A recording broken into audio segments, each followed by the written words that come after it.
राशीन तालुका कर्जत इथं कत्तल करण्यासाठी घेऊन जात असलेले 62 गोवंश जनावरांची सुटका. आरोपीच्या ताब्यातून 65,35,000 रुपये किमतींचा मुद्देमाल जप्त.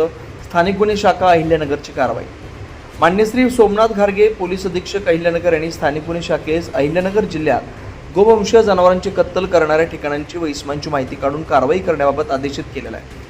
सदर आदेशानुसार स्थानिक गुन्हे शाखेचे पोलीस निरीक्षक किरण कुमार कवाडी यांच्या मार्गदर्शनाखाली स्थानिक गुन्हे शाखेतील पोलीस उपनिरीक्षक अनंत सालगुडे, पोलीस अंमलदार गणेश धोत्रे, गणेश लबडे, अतुल लोटके, रोहित एमोल, भाऊसाहेब काळे, अरुण मोरे यांचं पथक तयार करून सदर पथकास गोवंश जनावरांची कत्तल करणाऱ्या इस्मांची माहिती काढून कारवाई करण्याबाबत सूचना व मार्गदर्शन करून पथकाला रवाना केलं.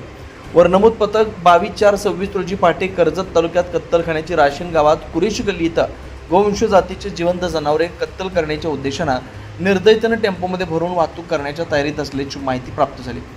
सदर माहितीप्रमाणे पथकानं तात्काळ बातमीतील ठिकाणी जाऊन खात्री करता तिथं टेम्पोमध्ये गोवंश जनावरे डांबून ठेवल्याचं दिसून आलं. तेव्हा सदर ठिकाणी छापा टाकण्यासाठी जात असताना पोलिसांची चाहूल लागताच इसम पळून जावे लागले. तेव्हा पथकानं त्यांचे पाठलाग करून एक इसम ताब्यात घेऊन त्यास त्यांचं नाव पत्ता विचारला असता फरदीन रफिक कुरेशी वय 22 राहणार कुरेशी गल्ली राशीन तालुका कर्जत असं असल्याचं सांगितलं. सदर टेम्पोमध्ये डांबून ठेवलेले जनावरं कोणाचे आहेत याबाबत विचारपूस करता त्याने सदरची जनावरं अनवर मजीद कुरेशी राहणार कुरेशी गल्ली राशीन तालुका कर्जत फरार, साहिल गफार कुरेशी राहणार कुरेशी गल्ली राशीन तालुका कर्जत फरार, इरफान उर्फ बबलू माजिद कुरेशी राहणार कुरेशी गल्ली राशीन तालुका कर्जत फरार यांचे असून ते एडशी जिल्हा धाराशिव येथे कत्तल करण्यासाठी घेऊन जात असल्याबाबत कळवलं. ताब्यातील इस्मांकडून 18,35,000 रुपये किमतींची 62 गोवंश जनावरं, 47 लाख रुपये किमतींची 3 वाहनं असा एकूण 65,35,000 रुपये किमतींचा मुद्देमाल जप्त केला.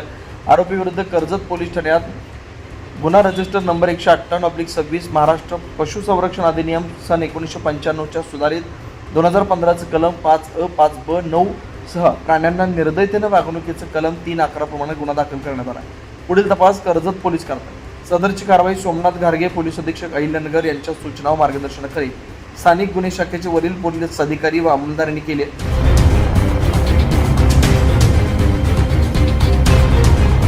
24 लाईव्ह महाराष्ट्र न्यूजसाठी भाऊसाहेब गामणे, अहिल्यानगर.